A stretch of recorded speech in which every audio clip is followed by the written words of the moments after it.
হরে কৃষ্ণ। তো আসুন শ্রী গুরুদেবের কৃপায় আমরা কৃষ্ণ কথায় আসব। তো সর্বাগ্রে পরমারাধ্য গুরু মহারাজ অষ্টোত্তর শত শ্রী শ্রীমৎ ত্রিদণ্ডী স্বামী ভক্তিভূষণ যাযাবর মহারাজের রাতুল শ্রী চরণ কমলে আমার সশ্রদ্ধ প্রণতি এবং সমবেত সকল ভক্তের শ্রী চরণ কমলেও আমার সশ্রদ্ধ প্রণতি। কৃপা করুন সকলেই। তো আজ আমরা বিশেষ একটা বিষয় নিয়ে আলোচনা করব,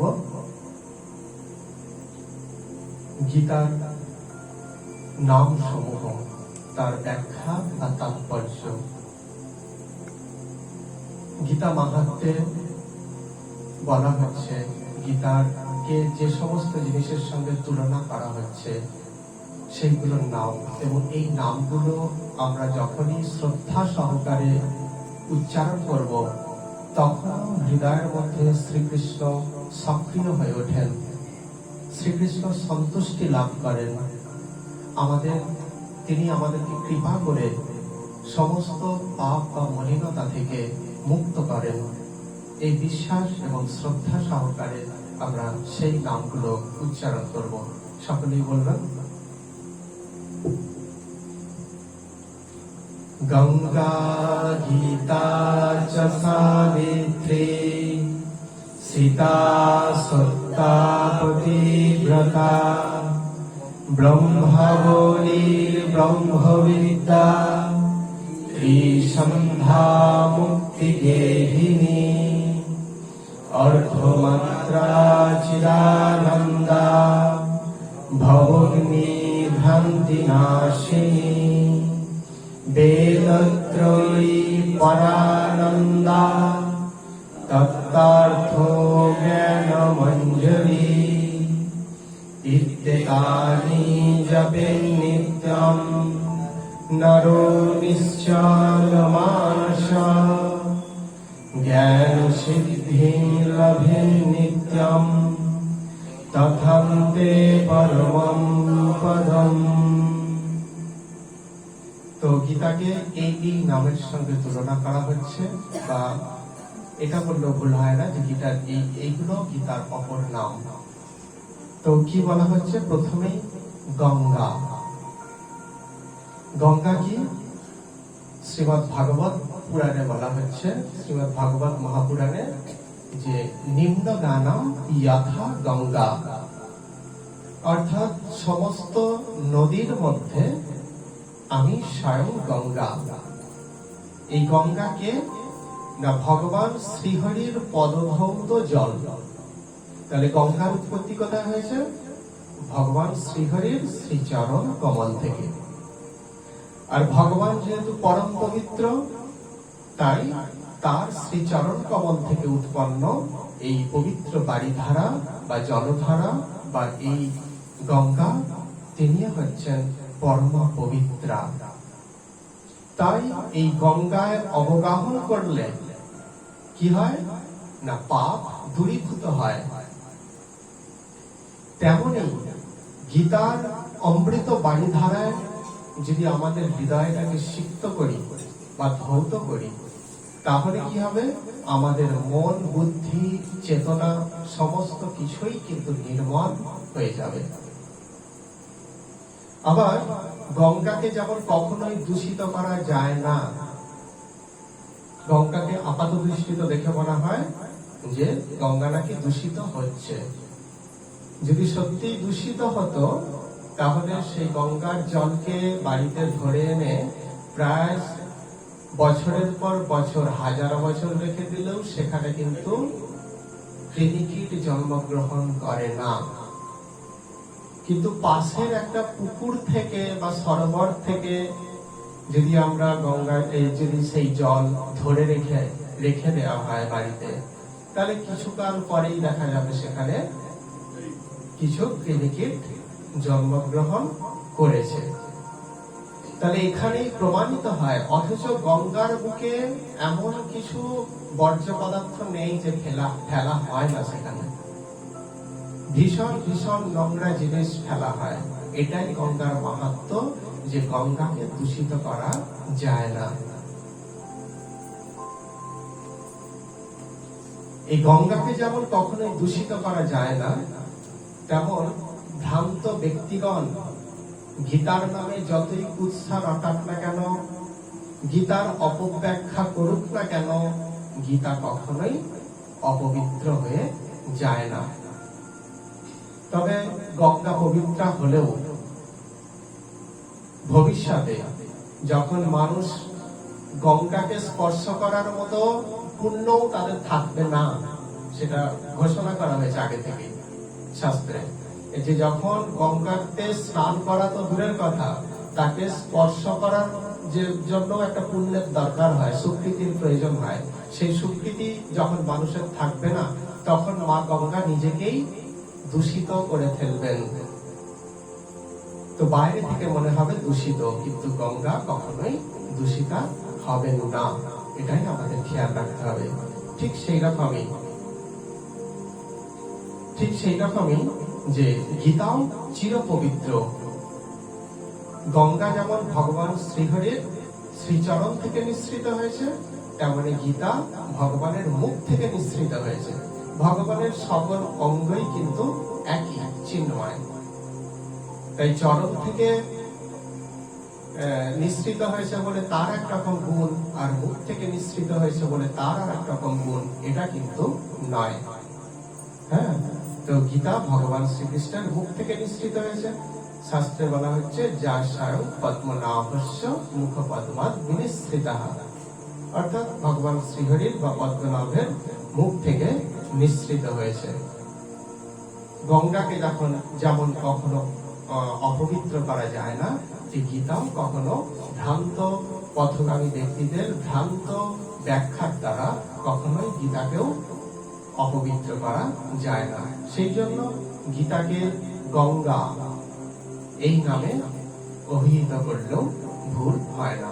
সেই কারণে গীতাকে গঙ্গার সমতুল্যই পবিত্র ধরা হয়।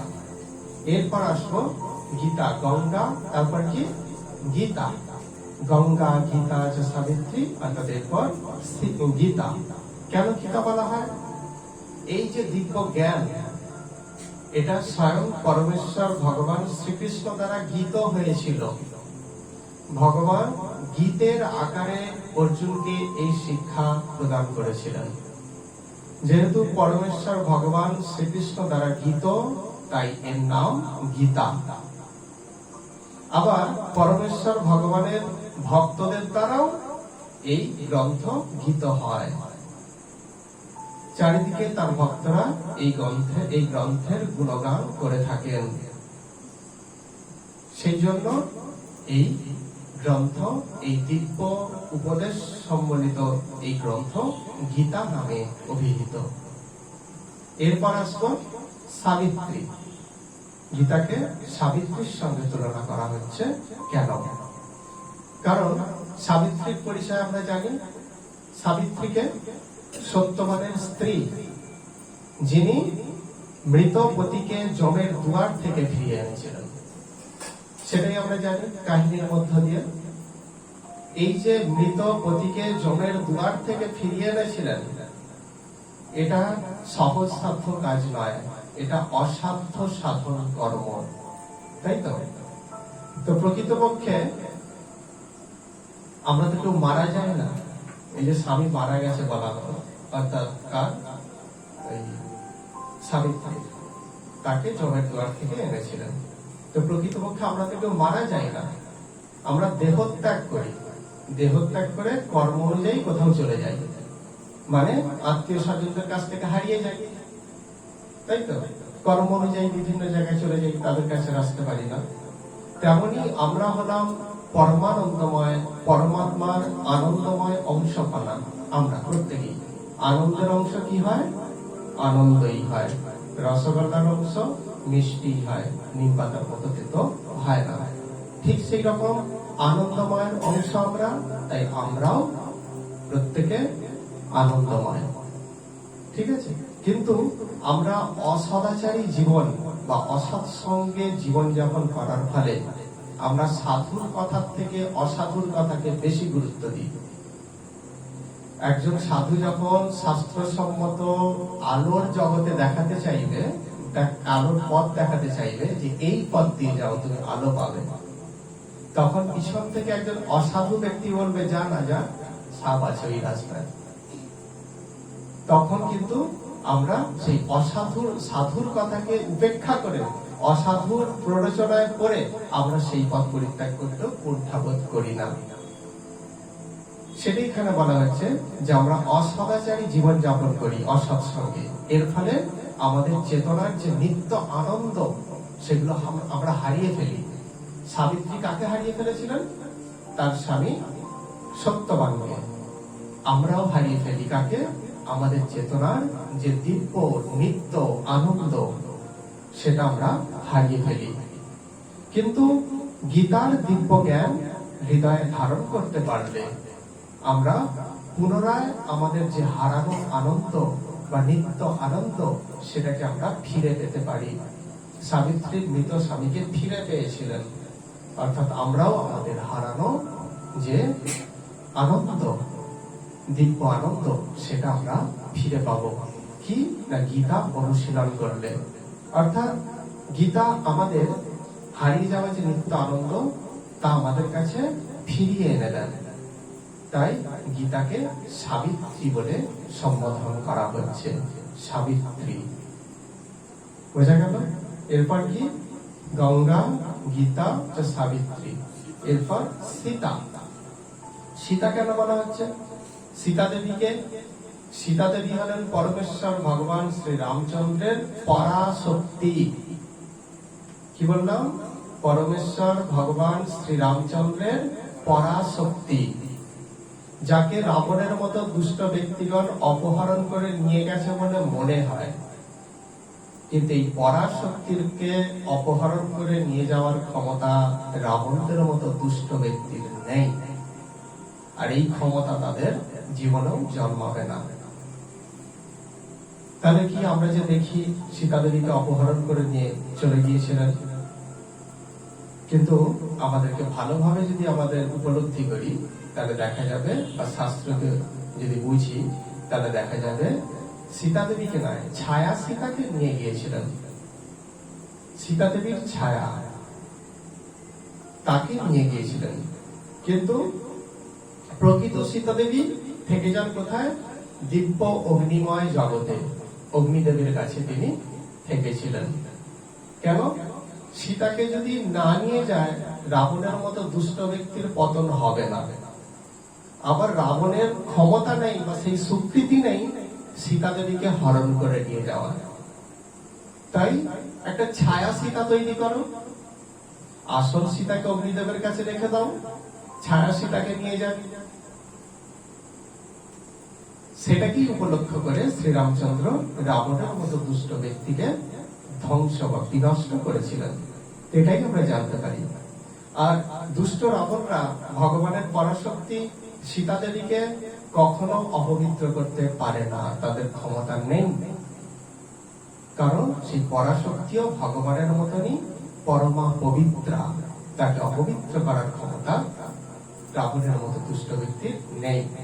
যেমন সূর্যকে অন্ধকারাচ্ছন্ন করার ক্ষমতা অন্ধকারের নেই।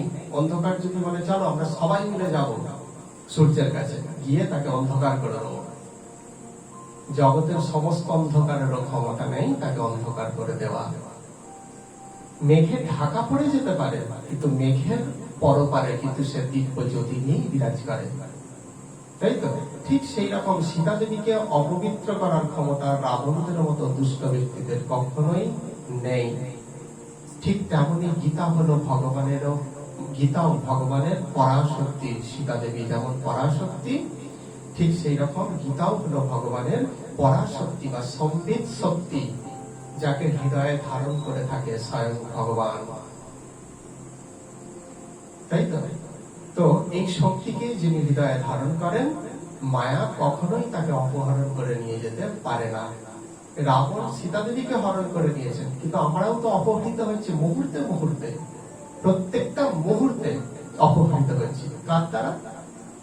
মায়ার দ্বারা অপহৃত হচ্ছি। মায়া আমাদের অপহরণ করছে। সাধু দেখাচ্ছে ওটা আলোর পথ, অসাধু দেখাচ্ছে ওটাই অন্ধকারের পথ, এটাই আলো। ব্যাগে চলে এলাম আলোর পথ ছেড়ে। এটা কি মায়া নয়?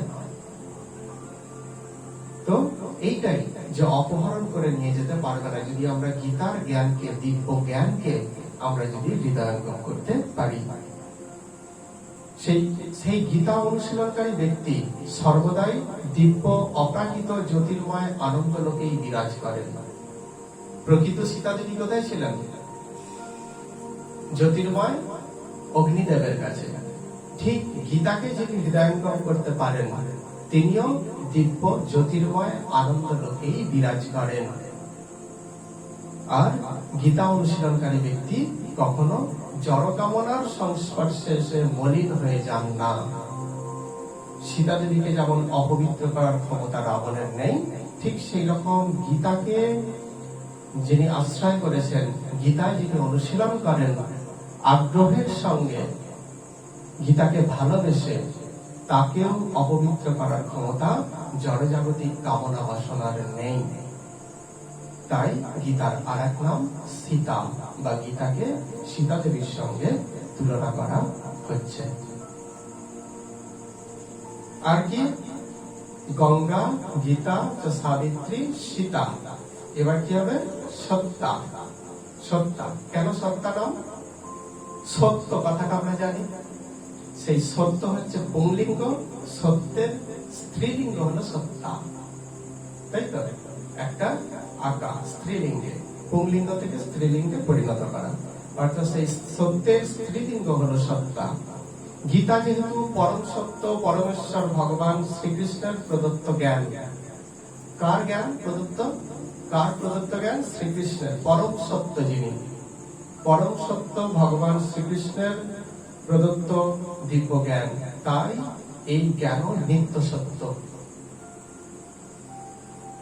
এই জ্ঞান কখনো বিকৃত বা পরিবর্তিত হয় না। এই জ্ঞান কখনোই বিকৃত হয়ে যায় না। এ হচ্ছে বাজারের সবজি নয়, আজকেই খেয়ে নাও, কালকে নষ্ট হয়ে যাবে। বাজারের ফল নয় বা কুমড়ো নয়, যে আজকে বা কালকের মধ্যে খেয়ে নাও, পরশু দিনে আর থাকবে না, নষ্ট হয়ে যাবে। এই জ্ঞান অপরিবর্তিত, বিকৃত করা যায় না। এই অপ্রাকৃত চিন্ময় জ্ঞান ভগবান শ্রীকৃষ্ণ অর্জুনকে উপলক্ষ করে সমগ্র জীবাত্মার উদ্দেশ্যেই প্রদান করেছেন। আবার জীবাত্মাও কিন্তু নিত্য সত্য। তাহলে যিনি এই জ্ঞান প্রদান করেছেন তিনি কে? পরমেশ্বর ভগবান শ্রীকৃষ্ণ নিত্য সত্য। তার থেকে প্রকাশিত হচ্ছে গীতার জ্ঞান। গীতাটা কি? সেটাও নিত্য সত্য। কাদের উদ্দেশ্যে বলছেন? সমগ্র জীব সমাজকে উদ্দেশ্য করে। তাহলে সমগ্র জীব সমাজও নিত্য সত্য। তাহলে পরমেশ্বর ভগবান নিত্য সত্য, তার জ্ঞান নিত্য সত্য, যাদের উদ্দেশ্যে প্রদান করেছেন সেই জীবাত্মাও নিত্য সত্য।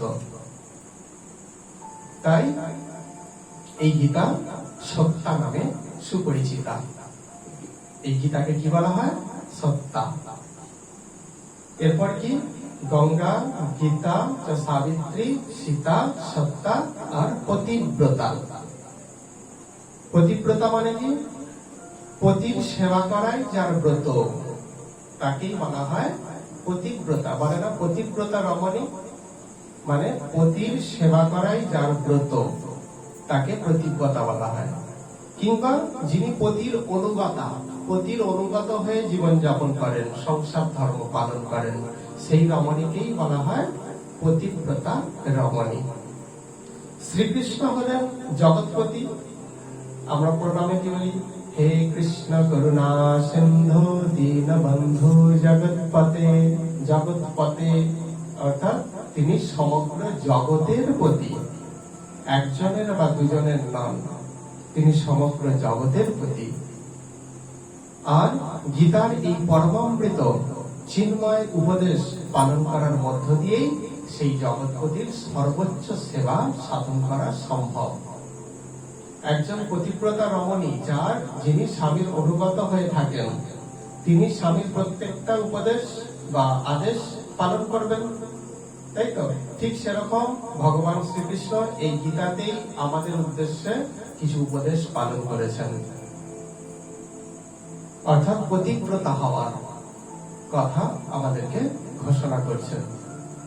তো সেই জন্য এই গীতাকে কি বলা হচ্ছে? পতিব্রতা। অর্থাৎ পতিব্রত হওয়ার উপদেশ এই গীতাতেই ভগবান স্বয়ং প্রদান করেছেন, তাই এর আরেক নাম পতিব্রতা। আবার এই গীতাই আমাদেরকে জগৎপতি শ্রীকৃষ্ণের অনুগত হতে শেখায়। আমরা যখন গীতার জ্ঞান হৃদয়ঙ্গম করতে পারবো, বাস্তব এবং অবাস্তবকে যখন আমরা বিচার করতে পারবো, তখনই আমাদের চোখের সামনে বাস্তব উঠে আসবে। আর অবাস্তব যে সত্যি দুঃখজনক, অর্থাৎ নিত্য সত্য আর অনিত্য, এই জিনিসগুলো আমরা বুঝতে শিখব, উপলব্ধি করতে পারবো। তখনই আমরা ভগবান শ্রীকৃষ্ণের অনুগত হয়ে যাব। কিসের দ্বারা? একমাত্র এই গীতাই পারে এই ভগবান শ্রীকৃষ্ণের কাছে জীবকে অনুগত করতে। তো সেই জন্য এই গীতার আরেক নাম পতিব্রতা। তাহলে কটা হলো? গঙ্গা, গীতা, সাবিত্রী, সীতা, সত্যা, পতিব্রতা। আজকে 6টা আলোচনা হলো। তো এরপরেও আরো আছে, পরবর্তী ভিডিওতে আমরা সেগুলো আলোচনা করব এবং সেগুলো আমরা উপলব্ধি করার চেষ্টা করব। এবং গীতার এই নামগুলো আমরা প্রত্যেকেই যে যটা পারবো বা এই শ্লোকটা উচ্চারণ করব শ্রদ্ধাপূর্বক, তার কাছে প্রার্থনা করব যে আমাদেরও যেন সেই গীতা পরম মঙ্গল সাধন করে।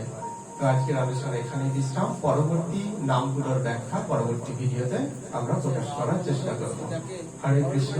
সকলকে ধন্যবাদ, প্রণাম। বাঞ্ছাকল্পতরুভ্যশ্চ কৃপা সিন্ধুভ্যেব চ পতিতানাং পাবনেভ্যঃ বৈষ্ণবেভ্যঃ নমো নমঃ।